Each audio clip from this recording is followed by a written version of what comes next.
हास्याचा धमाका यूट्यूब चॅनलमध्ये तुमचे खूप खूप स्वागत आहे. नमस्कार मंडळी, आपण पाहूया मजेशीर जोक्स. सकाळी मित्राने मला फोन करून विचारले की तुझ्या लग्नाचा वाढदिवस कधी असतो.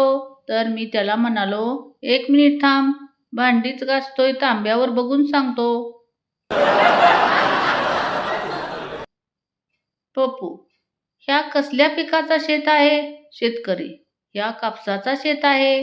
पप्पू: ह्याच्यापासून काय बनवता येते. शेतकरी: ह्याच्यापासून बनवलेले जातात कपडे. पप्पू: मग ह्यातला पायजम्याचं झाड कोणतं आहे.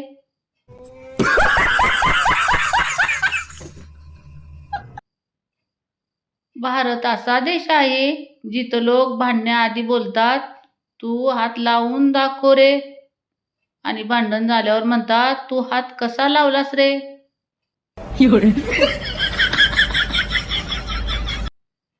बायको: ऐका, तुमच्या आयुष्यात माझ्यापेक्षा सुंदर कोणी आहे का. नवरा: आहे. बायको रागात: कोणती. नवरा: तुझा फिल्टर. गर्लफ्रेंड का नंबर सासू माँ के नाम से फीड कर दिया. बीवी आज खुद फोन देकर बोली, मम्मी का फोन है, बात करो. हस्बैंड जी भी सोचते होंगे कि कहाँ से आफत गले पड़ गई, पर बेचारे सोच भी सकते हैं, बोल नहीं सकते मेरे सामने. पति के ताने जवाब दे दो तो बोलते हैं जुबान लड़ा रहा, ना दो तो पति के ताने जवाब दे दो, बोलते हैं जुबान लड़ा रही है, ना दे तो बोलते हैं इसे कितना भी बोलो कुछ नहीं फर्क पड़ता.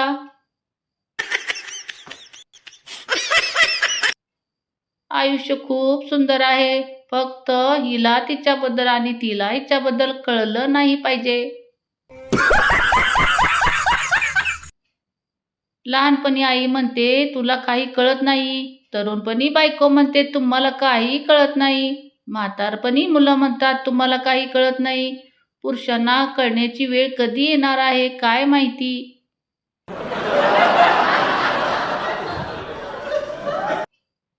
बायको: अहो ते गुगळे प्ले स्टोअर वर सगळं सामान भेटतं काय. नवरा: कुठं आहे ते दुकान. बायको: अहो ते दुकान नाही, ते मोबाईलवर ॲप आहे ते. नवरा: अरे इंग्रजी नाही जमत तर वाचते कशाला, ते गुगल प्ले स्टोअर आहे ते.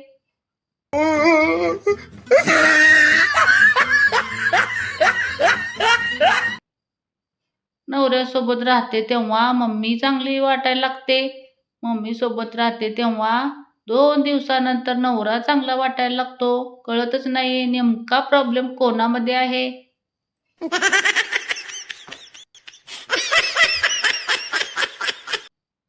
महाराष्ट्रीयन पालक: असं नाही बोलत बाळा, थोडंसं हळू बोल.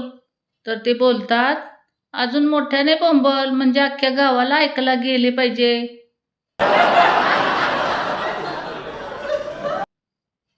पहिल्या सुट्टीत स्त्रियांचं लक्ष वेधून घेणं आणि तिसऱ्या शिट्टीत तिला जवळ येण्यास भाग पाडणं हे फक्त कुकरला जमवू शकतं.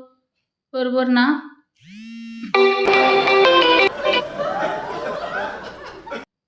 ससुराल बिल्कुल भी खराब जगह नहीं है बहनों, बस थोड़ा सा बेपरवाह टीढ़ चालक होकर रहना पड़ता है, सब आपको गुणगान करते हैं.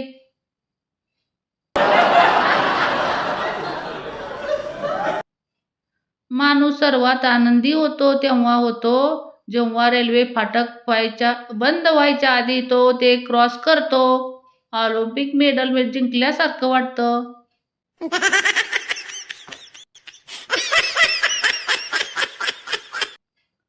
मला इतकं श्रीमंत कर की रात्री झोपायला गादी नसेल तर पैशाच्या नोटाच्या थप्पावर झोपायला लागावं, घराबाहेर जायला गाडी नसेल मिळत तर चॉपर हेलिकॉप्टर मिळावं, आई घरात नसेल तर स्वित्झर्लंडवरूनची पाचारी बोलावून जेवण बनवावं लागावं, ज्या ठिकाणी माझे पाय पडतील ती जागा माझ्या नावावर करून घ्यावं लागावं, सोने चांदी नसतील तर डायमंड नेच भागावं लागावं. असं बस देवा मला एवढं श्रीमंत कर, जास्त नको. देव मी तुला ब्लॉक केला आहे. बायकोने सोने जरी उगारून नवऱ्याला खायला दिलं तरी चव नाही येणार, पण दुसऱ्याच्या घरची 2 दिवसाची भाजी दिली तर ती टेस्टीच लागते.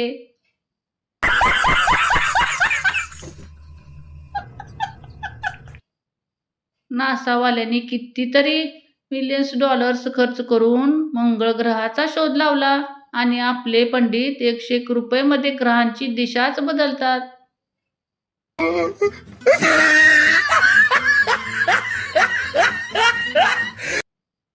नेपोलियन, माझ्या डिक्शनरीमध्ये अशक्य हा शब्दच नाही.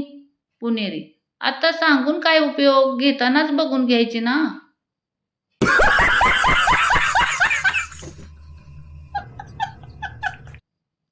लहानपणी ज्या पोरापासून कावळा भाकरी हिसकावून उडून जात होता, तेच पोरगा आज पोरीला बोलतोय, जानू तुम्ही मुझसे कोई नहीं छीन सकता. मित्रांनो, न्यूज चॅनल्सपासून दूर राहा. आपणास त्यात निगेटिव्हिटीच दिसेल. त्याऐवजी सूर्यवंशम पहा. जहरवाली खीर खाऊन पण मनुष्य जगू शकतो अशी पॉझिटिव्हिटी बघायला मिळते.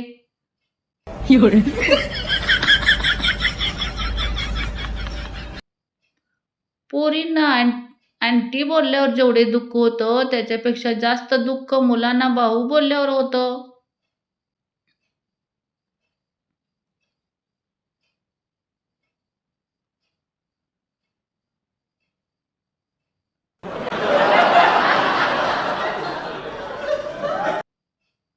हे कलयुग है साहब, यहाँ पर कितने भी अच्छे कर्म कर लो लेकिन फल तो बाजार से ही लाना पड़ता है.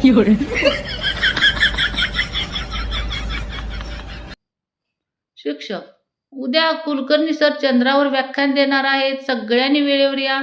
गण्या, सर मी नाही येऊ शकणार. शिक्षक, का बर? गण्या, सर माझी आई मला एवढ्या लांब पाठवणार नाही.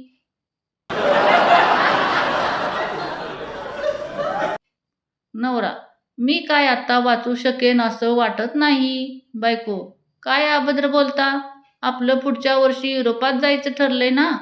नवरा, ए बाई माझा चष्मा फुटला म्हणून बोलतो.